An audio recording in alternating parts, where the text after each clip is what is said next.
Hey, it's Larry Smith of the Commander Smiths here with a Spotlight Deck Tech, Judith, Carnage, Connoisseur. That's three colorless, a black and a red for 3/4 human shaman. Whenever you cast an instant or sorcery spell, choose one. That spell gains Death Touch or Lifelink, or create a 2/2 imp creature that when it dies, it deals 2 damage to each opponent. Yeah, okay. Just double checking it didn't say like leaves the battlefield or something. This card's pretty cool. You got a lot of mass burn spells that can gain you a lot of life and kill all the other creatures. Make some tokens. But first, the Commander Smiths is a podcast that comes out weekly. You can always check out the audio here on YouTube of us going live on Monday nights or Tuesday nights. And then also audio anywhere else. We have a Patreon. We give out proxies that you'll see some of them in here. And this is going to be random, so hopefully you enjoy. First off, you need enough draw cards to make sure that you can make like tokens for the most part. But risk factor is 2 colorless and a red instant. Target opponent may have risk factor, deal 4 damage to them. If that player doesn't, you draw 3 cards. And you're able to jumpstart it, so discarding a card to cast it from your graveyard. This card's really cool because either it's going to, if you're in a really bad life aspect, you're like, hey, do you want me to gain 4 life? Which isn't amazing, but you kind of do it again. But really, it's here. You're hoping that you can draw your 3 cards and be able to create a little 2/2 imp token. But the flexibility that Judith creates with the lifelink or the token makes it really nice in that regard. Land, Young Pyromancer, just another thing that's going to make more tokens. There is a bit of a sacrifice theme in here, and so you're not making a ton of imps, but the imps are pretty sweet. But having other tokens that are created is really nice with Young Pyromancer. Another land. Magus of the Wheel. You're wheeling in this deck. You like discarding yourself or your opponent's discarding and drawing more cards. And that just kind of always allows you to refill your hand and cast a bunch of stuff on the land. Maha, it's Feathers Knight. This turns all your opponents control, all the creatures they control, into toughness 1. Also, just kind of a beater. But if people are keeping Judith off the field, and they don't like it, then you cast Maha and then cast one of your swipe spells. And should be good in that regard. Same thing with Pestilence Spirit. Instant and sorcery spells you control have Death Touch, kind of just a backup to Judith. And you just cast one of your spells. It has Death Touch. It's not going to be hitting any of your creatures. Kills the board. And then you gain dominance. Smash to Dust is the first one we're going to talk about that deals 1 damage. But this has some modular effects. Destroy an artifact. Destroy target creature with Defender. Or Smash to Dust deals 1 damage to each creature your opponents control.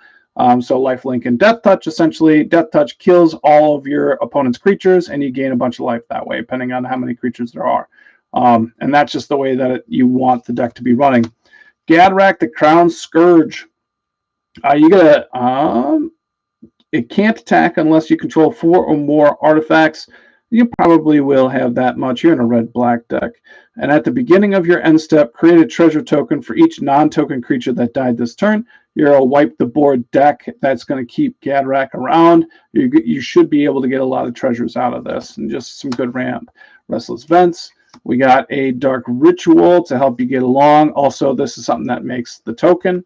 Same thing with Seething Song for some ramp and some ritual ramp there. Creates a token when you do it.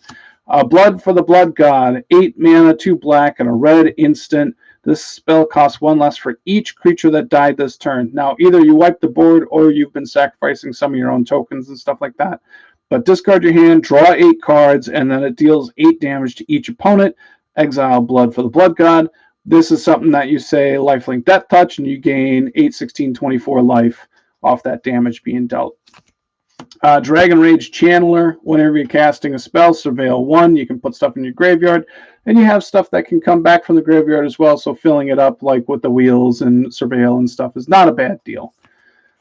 Deadly Dispute. Sacrifice one of those tokens. Draw 2 cards, create a treasure. Snarling Gorehound. Whenever you have a creature enter with 2 or less power, surveil 1. Again, surveilling, the tokens will surveil for you. Good way to fill up soul ring for that ramp. Command the Dread Horde. Choose any number of target creatures and or planeswalker cards in graveyards. Command the Dread Horde deals damage to you equal to the total converted mana cost of these cards. Put them into the battlefield under your control. So as long as you're not paying more than what your life total is, you claim lifelink on this spell, and you gain all that life back. So 6 mana, bring everything back. Land, Orcish Bowmasters, one of those cards that go great with your wheel decks, and it gives you a token that you can sacrifice as well, as long as it's not getting too big. If it's getting big, then you just go bash. But, yeah, great card. Mountain, Corrupted Conviction, sack a creature, draw 2 cards, just an easy way to get stuff, and then just create another imp anyway.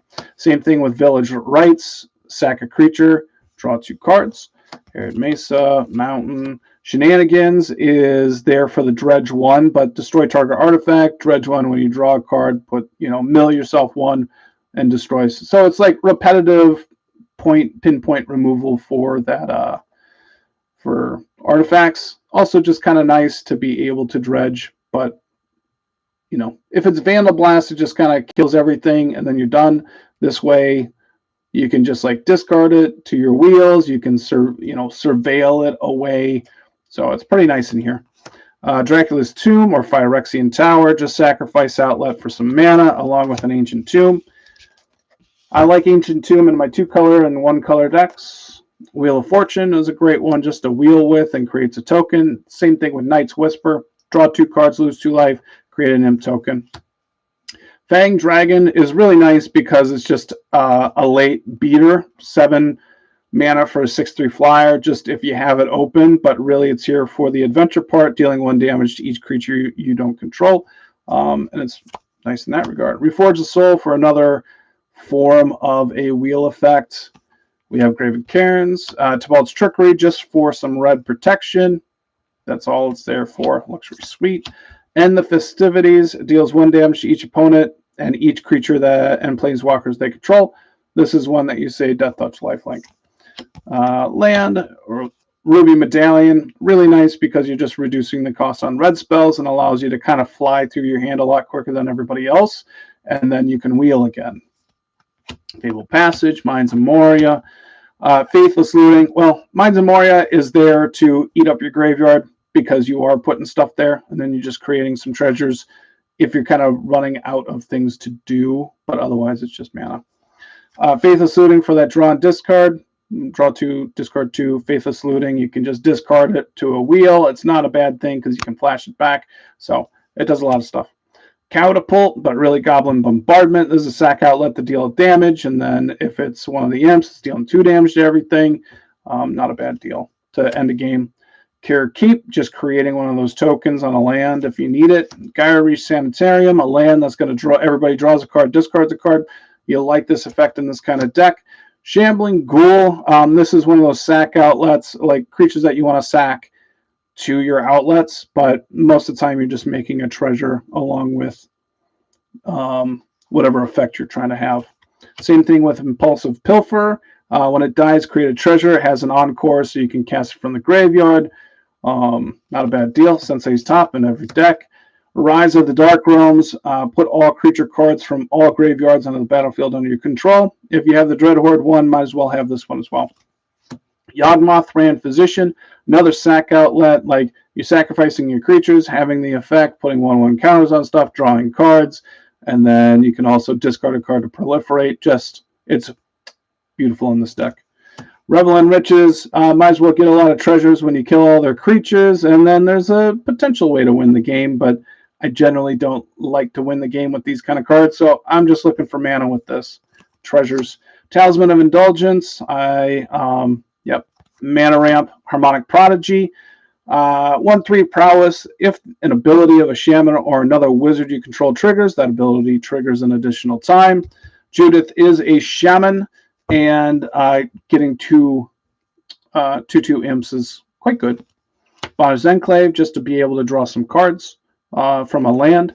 Delayed Fireball Blast deals 2 damage to each opponent, and if it is foretell, that's 5 damage to each opponent and each creature that they control for both of them. So it's good, little, good, better, big.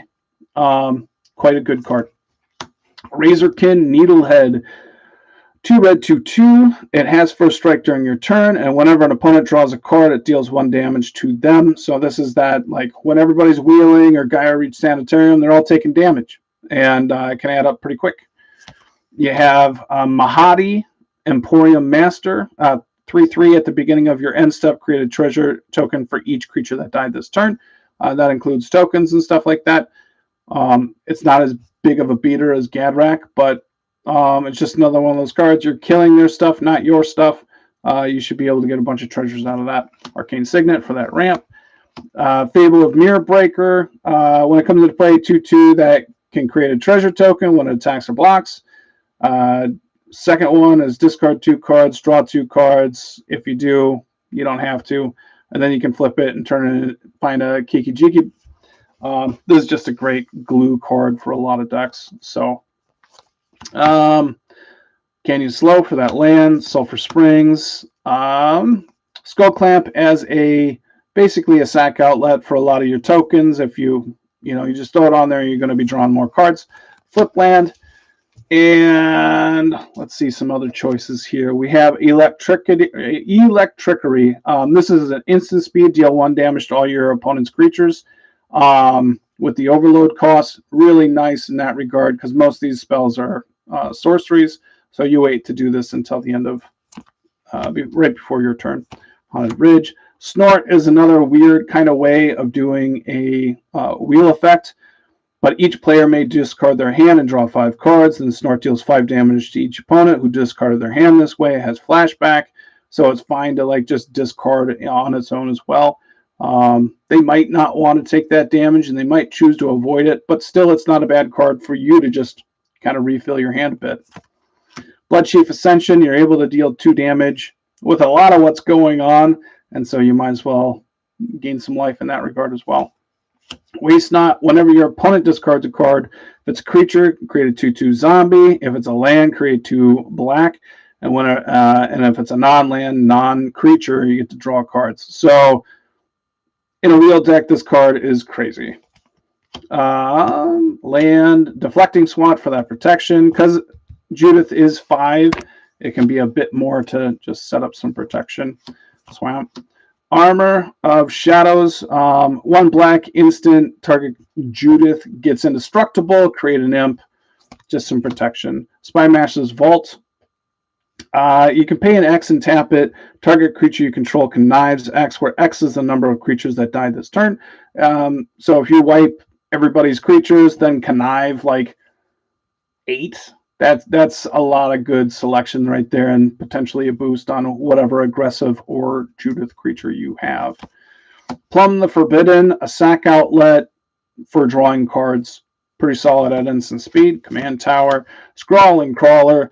At the beginning of your upkeep, each player draws a card. Whenever an opponent draws a card, that player loses 1 life. Just another like that Needlekin. You're wheeling, they're going to lose a lot of life. Bloodstained Mire, Marsh Flats, Cabal Ritual, just one of those rituals that are going to make everything flow a lot better in this kind of deck. But also, I'm avoiding any extra artifact ramp because I'm much more of an instant or sorcery based deck, and so this allows me to get another imp in that regard if Judith is out. Mind Stone for ramp and a little bit of sack. Nightscape Familiar to reduce those red spells by 1, just a second Ruby Medallion. Mountain Temple for that Scry. Dragon Skull Summit. Vicious Shadows is really cool. Enchantment for 7 mana, but whenever a creature is put into a graveyard from play, you may have Vicious Shadows, deals damage to target player equal to the number of cards in that player's hand. And so you're wheeling, they'll likely be able to have 4 to 7 cards in their hand. You're sacrificing creatures, you're killing other people's creatures. You're going to end the game pretty quick if you can land this. Tectonic Hazard, 1 red sorcery, 1 damage to each opponent and each creature they control. Just a wrath that gains you life. Wheel of Misfortune, it's a wheel that you can guarantee a wheel, and then you just say, lifelink, and then you can pay whatever amount of life you want. There are some ways. So like if you have veto in play, you gain all that life and you can burn somebody as well. I don't have those cards in here just because I felt like, I don't know, maybe too good. But yeah, that's a great way to go to. Sign in Blood. No, that's not right. Whatever. But Wheel of Misfortune's pretty cool in that regard. Mountain. Grim Monolith just for that ramp. Just trying to be a little bit faster. Jessica's Will, because you need to have it in a black-red deck, probably. Maybe every deck. I don't know. Swiftfoot Boots for that protection. Rakdos Signet for that ramp. Mizzix's Mastery. Just being able to cast from your graveyard since you're filling it up with Wheels and Surveil cards. It's going to have a lot going on. Get a lot of, imps or Death Touch and gain a bunch of life and stuff like that. Greedy Freebooter is another creature that you like to sacrifice. You scry one and then get a treasure token. Also, if you're slow going, it's just a nice little chump.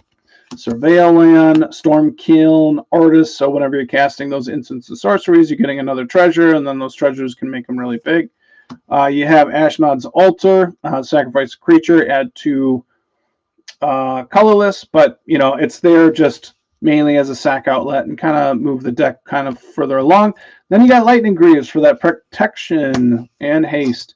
Hey, if you like this deck, just give it a like, give us a sub. We got a lot of decks coming your way this winter.